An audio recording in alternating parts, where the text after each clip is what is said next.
Hey everybody, Auntie Uma here. Haven't seen you in a couple days. Um, I have a message for I guess, a few individuals, and if this message finds you today, you've evolved to a frequency where you're actually hearing things that could be uncomfortable, or you're hearing things that are taking you back to a place where you've been before. It's like a deja vu. It's like a memory. It's like a reminder, but and I talk about this a lot. It asks you, these moments ask you how we're going to deal with this situation now compared to where we were maybe 5 years ago, or maybe 5 months ago, or even 5 hours ago.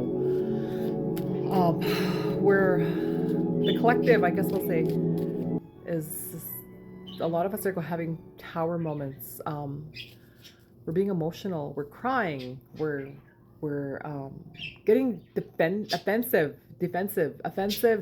We're getting to play. We're getting triggered, and those of us who choose to sit with these triggers are bound to grow from it. Those of us who just sit and be defensive, and it's going to keep showing up. It's going to keep showing up. And so this message that I'm bringing, and I found the card, but it left me. It was actually the Knight of Swords, but I felt the need to shuffle again and see what else is coming up here for whoever's meant to hear this message. No, I'm not gonna hand pick it from my deck. I'm just going to let's shuffle and see what comes up here. So I'm gonna use my Gilded Tarot here today and see what the message is. Because the Knight of Swords for me, I think that was a personal reading for myself, the one that fell out earlier. And this one's going to be for you if you're hearing this. The Chariot. The Chariot in my decks, it means something different in every deck. In this deck, the Chariot means, look at how she's sitting up there and she's fully supported. And it's got duality there. Duality is, it's not all or nothing. It's not black or white. It's not. Duality is being able to see all sides, not just two sides. For example, two people are arguing.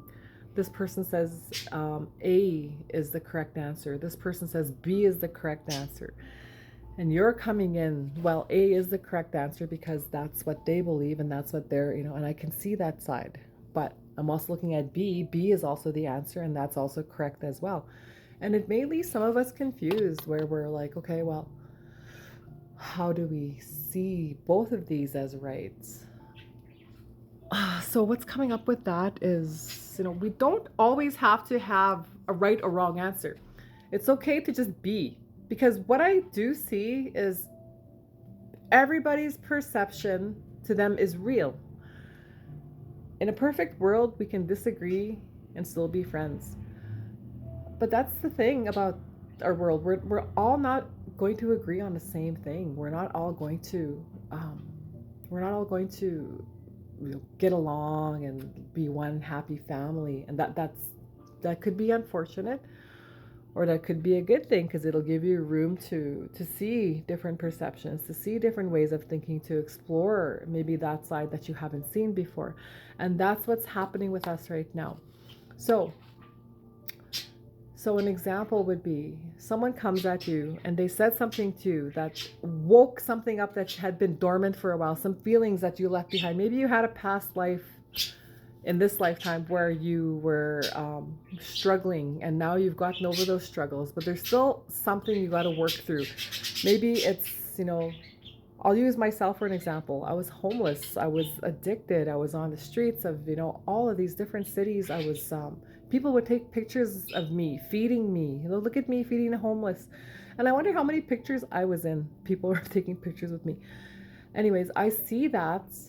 But I also see the other side of it where, you want people to see that you're doing well. You want people to see that, you're helping others, right? But I've also been on the other side. And so when people post pictures of them helping others, it used to offend me. It used to be like, oh my God, you don't have to show, everybody what you're doing. But then I saw the other side of it where it's like people just want to start a snowball reaction, a chain reaction. They're not showing off. They're not saying, look at me feeding this person. It's look at what we can do with what little we have. And if you see this, maybe it'll awaken something in you to do the same instead of triggering you. I feel like it's time for us to see another side of the way we see it, another side of the way we see it instead of what we know, because spirit, the guides, the ancestors, the protectors, the angels, they don't come from a place where they, you know, it's like they have a brain and then this is the way it is. That doesn't sound right. They have a brain. Let me reiterate that. It isn't just coming from what they know. They work without an overinflated ego. They're closer to God. They're free from human limitations.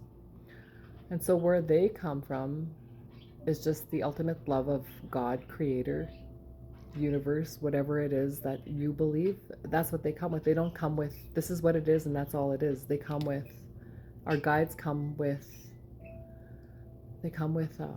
let's just say an openness, and they prompt us to look for that.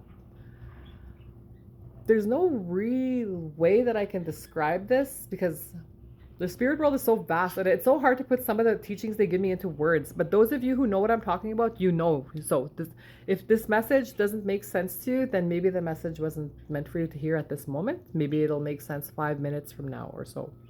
But the ones who get it are getting it, and you understand, because I get it. It's just hard for me to put in words sometimes. And this is the problem that we have, as you know, some of us have as readers, right? And as people, and you get it.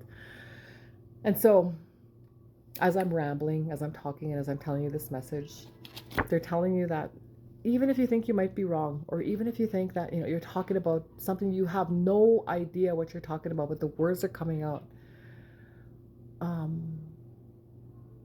Record yourself, play a video of yourself talking, do your smudge and ask spirit to come talk through you. Only good spirits are allowed to come talk through you. And then listen to yourself, because I do it often. I watch my lives and I'm like, did I just say that? I sound so wise, like what the heck? And I'm saying things that Auntie Oma, that I don't agree with, but I'm saying it on my live and I have to listen to that, like, wow. And it takes you to a different place, and it undoes a lot of what you think you know. And so this is where we are right now.